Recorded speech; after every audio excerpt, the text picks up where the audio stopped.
Natangiye gukorera mu Rwanda mu burezi bw'abana b'incuke kubera ko nizera ntashidikanya ko iyo ushaka guhindura ikintu ushobora kubikora binyuze mu burezi. Mu burezi ushobora kubaka umusingi ukomeye w'ababyiruka. Guverinoma y'u Rwanda yateguye integanyanyigisho yubakiye ku mikino kandi ishingiye ku bushobozi. Nshyigikiye icyo gitekerezo kubera ko nizera ko mu mikino umwana azungukiramo byinshi. Imikino ni iya mbere yo gukorerwamo ubushakashatsi. Nizera ntashidikanya ko ibyo ari ukuri. Mu mikino abana bashobora kuvumbura, gushakashaka, kurema no guhanga udushya. Bashobora kwagura ubwonko bwabo.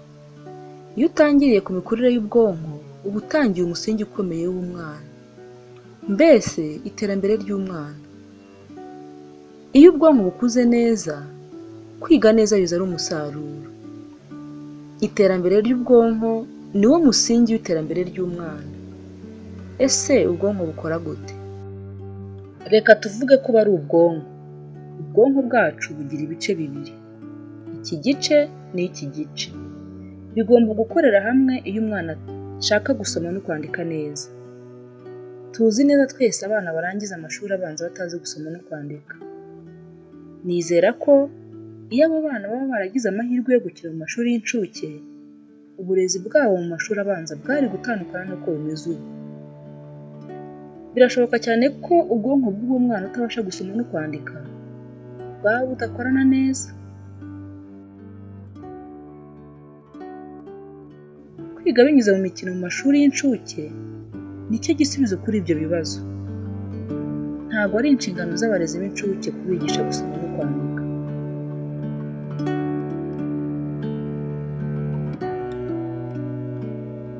Inshingano zabo ni ukubategura kuzamenya gusoma no kwandika bageze mu mashuri abanza.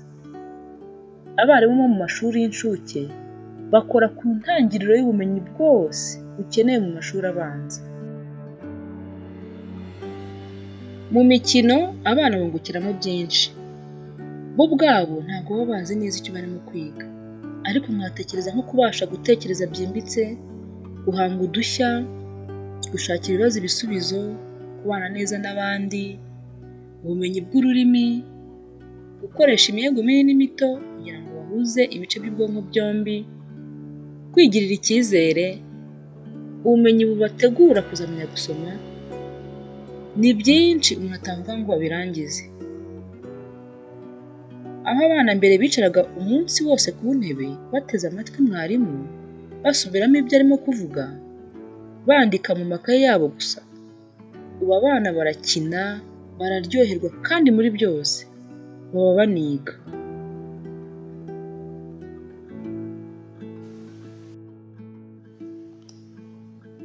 Byashoboka ko mwibaza mutese ni gute nashyira mu bikorwa integanyanyigisho ishingiye ku mikino? Mwitegereze hafi yanyu. Hari byinshi cyane bibakikije kandi mwakoresha mu ishuri ryanyu. Mu guhanga udushya no kwagura ibitekerezo mushobora kugera kure cyane. Imikino ni rwo rufunguzo rwo kwiga kandi ni inzira igeze ku iterambere rirambye ry'umwana. Wumva wifuza kumenya byinshi birambuye ku mikino, ushobora kumvugisha nta kibazo.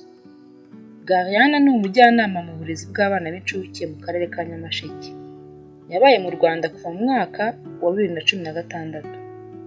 Ni inzobere mu mikino, imikino yo mu nguni, uburyo butandukanye bw'imyigire ndetse n'imikurire y'ubwonko.